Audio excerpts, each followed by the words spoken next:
하나님 말씀 디모데후서 3장 1절로 17절 말씀입니다.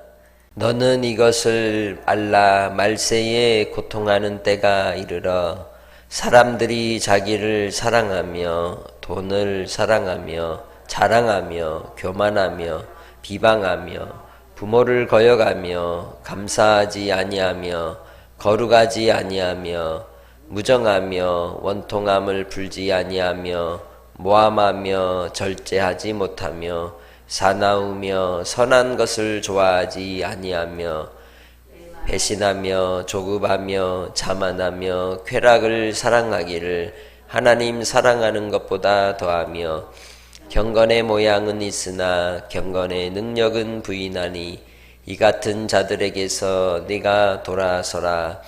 그들 중에 남의 집에 가만히 들어가 어리석은 여자를 유인하는 자들이 있으니 그 여자는 죄를 중히 지고 여러 가지 욕심에 끌린 바 되어 항상 배우나 끝내 진리의 지식에 이를 수 없느니라.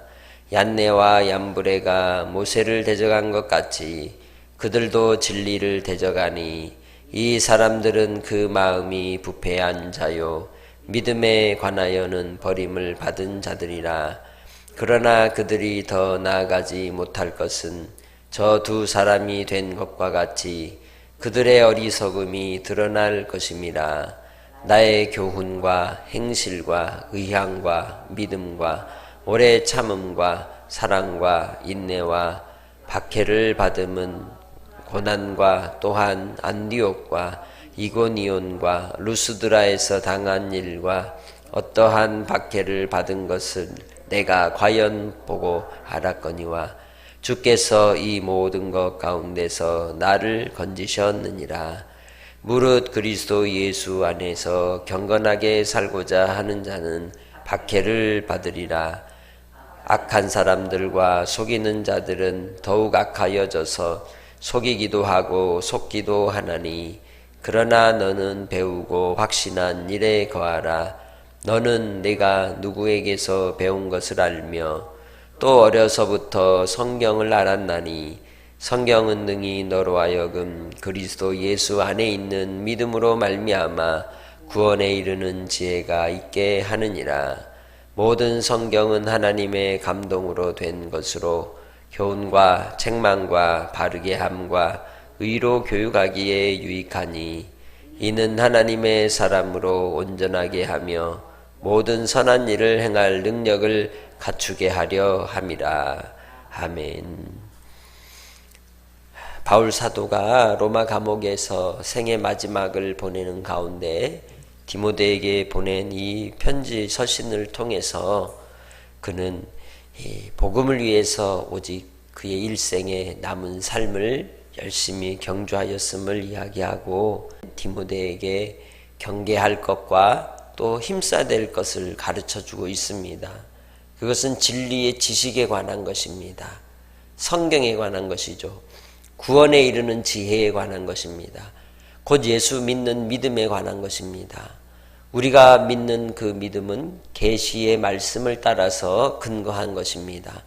예수 그리스도가 말씀이시고 그 말씀이신 예수님이 이 땅에 오셔서 우리를 위하여 십자가에 죽으시고 속죄의 제물이 되사 죽으시고 3일 만에 부활하심으로 우리에게 영원한 생명을 우리에게 선물로 주시고 이 땅에서도 우리는 소망 가운데 살도록 우리에게 생명의 길을 열어주셨음을 성경은 이야기하고 있고 또 그 성경 말씀을 따라 믿는 지혜를 얻게 된 사람이 누구냐? 바로 우리입니다. 그러나 이제 예수를 믿는 가운데에서도 욕심에 이끌리는 이들이 있는데 왜 그러냐면 이 시대가 악하기 때문입니다. 그래서 3장을 시작하면서 말세에 고통하는 때가 이른다라고 이야기를 하고 있죠. 그 말세에 고통하는 때를 로마서 1장 28절로 32절에서도 말씀하고 있습니다. 그들의 19가지의 그러한 감정적인 혹은 그들의 악한 행태들을 설명하면서 이 일에 대해서 하나님은 내어버려 두신다, 유기하신다라고 말씀하고 있습니다. 그 유기된 상태를 고통의 상태라고 말하죠. 사람들은 행복을 향하여 갑니다. 성공하고 싶어 합니다. 그러나 오히려 행복과 성공을 추구하는 그 삶이 집착이 되고 욕심이 되어서 오히려 스트레스를 받고 고통하는 것을 우리는 보게 됩니다. 우리는 주 예수와 함께 십자가에 못 박히고 죽은 자가 되어 이제는 예수 안에서 믿음으로 산 자가 된 줄 믿습니다.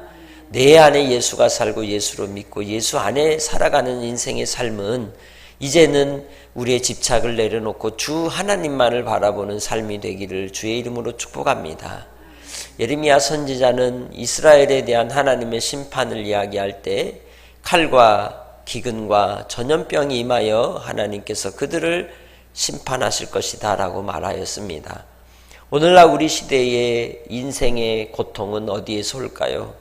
전쟁도 아니고 기근도 아니고 전염병도 아니라 하나님을 대적하여 높아진 지식으로 인한 것이 될 겁니다. 그래서 하나님을 대적하는, 하나님을 알지 못함으로 하나님을 경홀히 여기며 하나님을 떠난 인생들은 그 하나님을 알지 못하기 때문에 자기를 사랑하게 되고 자기에 집착하게 되고 그리하여 돈을 사랑하고 자긍하고 교만하고 무정하고 무자비한 인생으로 우리의 시대 속에서 살아가는 모습을 보게 됩니다. 그때가 바로 말세의 때라는 것이죠. 그렇다면 말세가 어떤 때입니까? 예수 그리스도께서 초림하사 우리를 위하여 십자가의 구속의 은혜를 이루기 시작하신 날부터가 말세의 시작이라고 할 수 있습니다. 다시 오실 때까지 우리는 이 땅에서 말세의 때를 살아갑니다. 중요한 것은 우리가 어떻게 살아야 할 것인가 라는 겁니다. 경건함이 우리의 신앙의 목표가 되시기를 바랍니다. 고넬료라고 하는 사람이 어떻게 하나님께 사랑과 은혜를 입게 되었습니까? 그것은 바로 하나님을 경외하고 이웃을 돌아보고 섬기며 그리고 항상 기도에 힘썼기 때문이라고 분명히 사도행전 10장에서 얘기하지 않습니까? 그것이 경건의 모양입니다. 또한 그것이 경건의 능력이 되는 것입니다. 겉으로 갖추어지는 그러한 종교적 행위로서의 경건의 모양이 아니라 주님이 우리와 함께 하시는 그 하나님에 대한 사랑이 내 안에 확증이 되고 드러나고 또한 그 사랑으로서 이웃을 또 섬기며 돌아볼 수 있는 그 마음의 넉넉함을 가지고 살아가는 하나님의 백성들, 이 땅에서의 나의 행복이 아니라 우리의 행복을 또 하나님이 주시는 그 기쁨을 따라서 주의 말씀을 즐거워하는 행복 가운데 살아가는 사람이 진정 경건한 삶의 사람이라고 말할 수 있습니다. 오늘 우리는 주님 안에서 하루를 살아갈 때에 하나님을 경외함으로 주 안에 거하시기를 바랍니다. 이웃을 섬기고 또 사랑함으로써 하나님께서 나를 사랑하시는 그 사랑을 증거하고 드러내는 삶이 되시기 바랍니다. 뿐만 아니라 쉬지 않고 기도하며 깨어있는 자가 되어서 이 세대 가운데 하나님 앞에 증거되고 드러나는 주의 백성들로 하루를 살아가시기를 주의 이름으로 축복합니다. 그러면서 마지막으로 우리의 경건한 삶의 가장 중요한 재료는 주의 말씀입니다.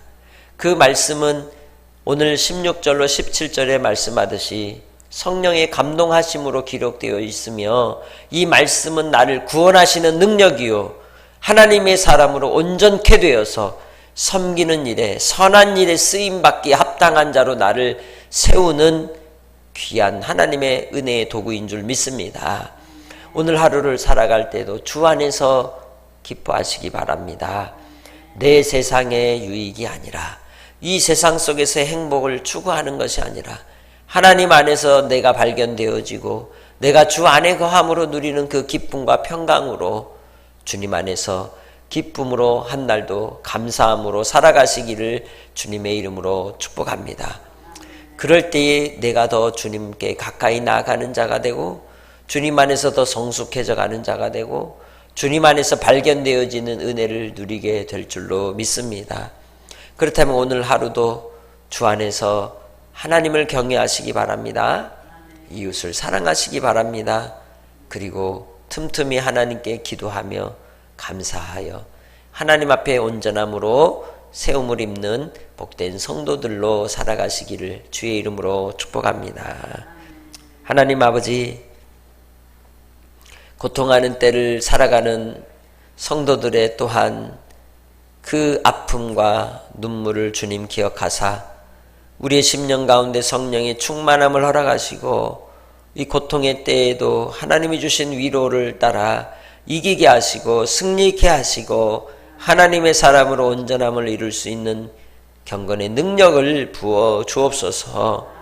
오늘도 주님을 기대하고 의지하며 살아갈 때에 기도의 사람이 되게 하시고 하나님 앞에 발견되어지는 복된 삶을 살게 하시고 하나님을 경외하여 하나님을 사랑하고 이웃을 사랑하는 아름다운 삶의 열매를 맺게 하옵소서. 성도들의 삶의 현장을 책임져 주시고 오고 가는 길을 지켜보아여 주시고 질병 가운데 환난 가운데 있는 성도들 위로하여 주시고 오직 주 예수로 말미암는 소망으로 다시 일어나게 하사 파레시아로 담대함으로 함께 해 주옵소서. 감사하고 예수님의 이름으로 기도합니다. 아멘.